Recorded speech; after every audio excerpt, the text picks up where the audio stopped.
Before I moved to the tree house and started a life in the forest, I lived in Center City, Philadelphia, in a neighborhood called Fairmount. And at that time, I wrote for a weekly newspaper called The Welcome Mat, also later called the Philadelphia Weekly, which is what it remains today. This is from an article published in 1993, which I call, and was called, The Kindess of Strangers. Drenched in the late afternoon sunlight, Eve first sat in her wheelchair by the base of the prison wall at the corner of 22nd and Fairmount. With gnarled old hands, she clutched an overstuffed trash bag of dirty laundry in her lap, wondering how she'd ever make it up the gradual incline of 22nd Street by herself. Maybe she could put the bag in the chair and push it, she thought. But she lacked the strength for that today. It was too hot. And ever since her untimely fall from a municipal bus earlier in the year, she could never be too sure that her legs wouldn't give out on her. A part-time nursing aide would have been the perfect solution. But Eve's limited Medicare benefits wouldn't cover the expense. It was best to just wait for a bit. Be patient, she told herself. Experience had shown her that one could always depend on the kindness of strangers. She chuckled at the irony of having to play Blanche Dubois this late in life.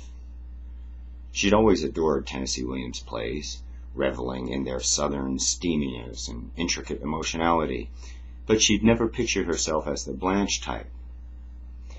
Dreamy, delicate Miss Alma from Summer and Smoke was more to her liking.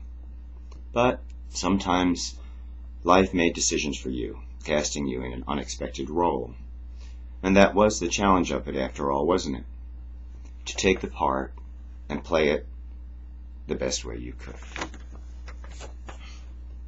Pulling a wrinkled cotton handkerchief from the breast pocket of her flowered house dress, Eve dabbed at her perspiration-dotted forehead.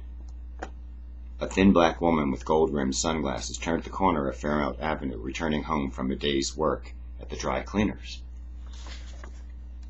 "Why, Miss Eve, what you doing out here?" she asked. "You're going to give yourself a heat stroke if you're not careful." "I've got wash to do, Mamie," Eve announced in a hoarse voice, lifting the dark green plastic bag an inch or two from her lap. "They tossed me out of the laundry at 2601, told me I couldn't do it there, since I'm not a tenant any longer." With a shake of her head, Mamie positioned herself behind the stainless steel chair, gripping the blue plastic handles in her hands. "Now, ain't that a shame?" she clucked, giving the chair a push. It wouldn't budge. "Lift your feet up, Missy. I can't push if you drag 'em on the ground."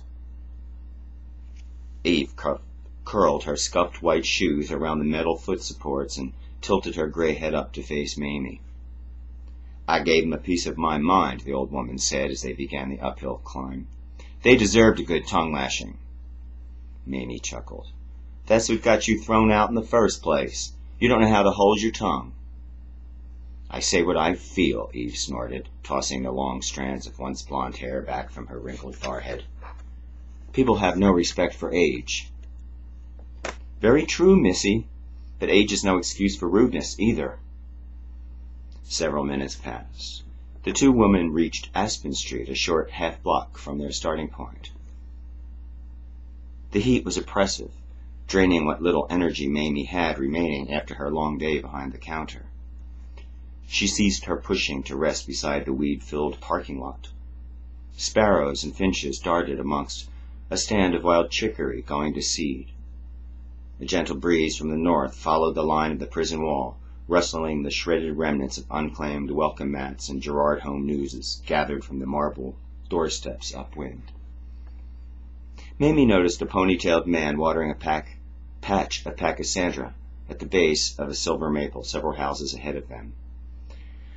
"I can't go any further," she demanded adamantly. "I haven't got the strength for it." "Well, I'll have to do it myself then," Eve complained. "That's my preference anyway." "You're a trifling old woman," Mamie snapped back. "You don't appreciate the help you get." Instant moisture formed in Eve's eyes. "You think I like being in this wheelchair?" she asked. Don't you know I'd give anything not to have to depend on other people? Of course I know that, the dark-skinned woman sighed patiently, but you needn't be so ornery, at least not with your friends. Eve ran her fingers along the narrow rubber wheels beside her. Your husband was my real friend, she replied cantankerously. Josh was a good man, a reliable friend. I liked him better than you. I miss him so. Mamie rolled her eyes in exasperation. Good Lord, you try my patience. I ought to leave you on this street corner. Or better yet, just give you a little shove and send you back down 22nd. An almost girlish giggle escaped from Eve's lips. Just like Betty Davis did to Joan Crawford in that movie, she winked, making a shoving motion with her hands. Whoosh! Right down the steps, with a good swift kick for good measure, huh? Mamie broke into a smile. A kick in the behind might not be such a bad idea. You do act like a spoiled child at times. The old woman took Mamie's smooth hand in hers, bringing it to her lips to kiss the warm brown skin. I love you, Mamie. You're so kind. I don't know why you put up with me. Mamie stroked Eve's brow with her free hand. I haven't figured that one out either yet, Missy, she responded softly. Need a hand? A gentle voice floated to them from across Aspen Street. The Pachysandra man was approaching. His blue eyes sparkled in the sunlight. Mamie smiled. You can help us get the chair over the curb there, she suggested. How about if I give you a push up the hill? That would be nice, Miss Eve replied. What's your name, son? Mickey. Like the mouse? Mm-hmm.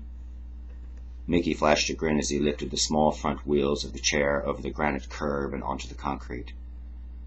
Taking on the role of helmsman, he rolled the larger spoked wheels forward. Their impromptu entourage continued along the cracked sidewalk, passing beneath the shade of a cluster of elm trees. Did you ever read Desire Under the Elms, Mickey? Eve suddenly asked.